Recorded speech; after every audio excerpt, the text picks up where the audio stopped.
Well, Ed Husain is an adjunct senior fellow for Middle Eastern Studies at the Council on Foreign Relations, and he joins me now in the studio to shed some light on what's actually happening here. It is very hard to reconcile this contradiction. What is behind that apparent contradiction that PKK sympathizers can hold a rally while majority AK party leaders cannot?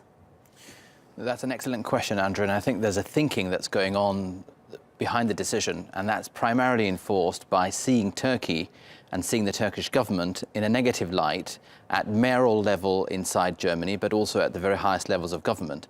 Contrast that with the PKK that is seen in a positive light. There's a European default, and I would distinguish Britain and by extension America away from this, but there's a European default position in countries such as France, most certainly Holland, Denmark, and definitely Germany, that sees the PKK not as a terrorist organization, but as a nationalist, downtrodden, oppressed organization that is in requirement of German and other European support. Now that argument, as flawed and as banal that it is, can also apply, by the way, to ISIS. But the real double standard, I think, is to expect Turkey and others rightly to fight terrorism here in the Middle East when it's in the form of ISIS, Al-Qaeda, Jabhat al-Nusra and others. But when Turkey is facing an equally dangerous and equally disastrous, evil organization, i.e. the Marxist PKK terrorist organization, European organizations and countries want to turn a blind eye to it. And it's that double standard that we should, I think, highlight and expose But there's that second contradiction you've just pointed out there. The fact that the European Union has declared the PKK a terrorist organization, and this is their official word, yet their rallies are allowed to be held on European soil. I don't understand how they can reconcile that.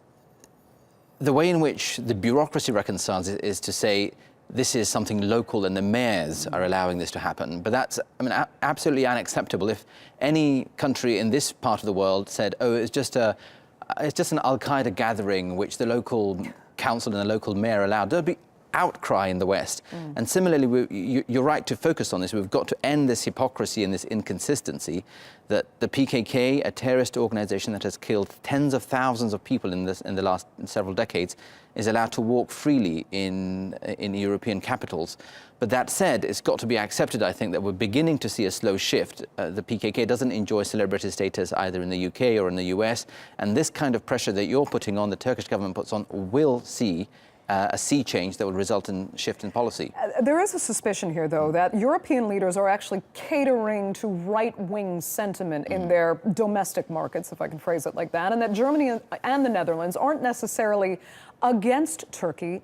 They're just trying to prevent their own voters from swinging further right. Do you think there's any truth to that? I wish I could agree with the sentiment of the question. My sense is that since 1963, we've seen Turkey apply for various ways in which it should and rightly join the European Union. We're in a position now that Europe has blocked that, primarily Germany and France, for the last several decades. Now we have a situation in Turkey where the sentiment is actually not to join the European Union.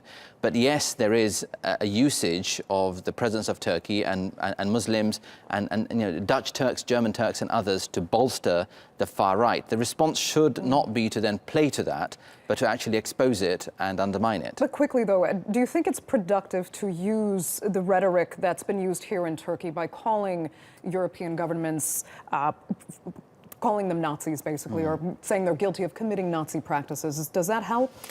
The language may have been too strong, but the language was a response to something else. I think when the headlines become about the effect and ignoring the cause, we should ask ourselves why. Yes, the language was strong, but the language was a response to something that was equally strong, which is forbidding, banning a NATO ally, the president, an elected president and his officials from going and speaking in democracies. That's just unacceptable. That level of behavior then triggered in strong language. So in strong circumstances, you have strong responses.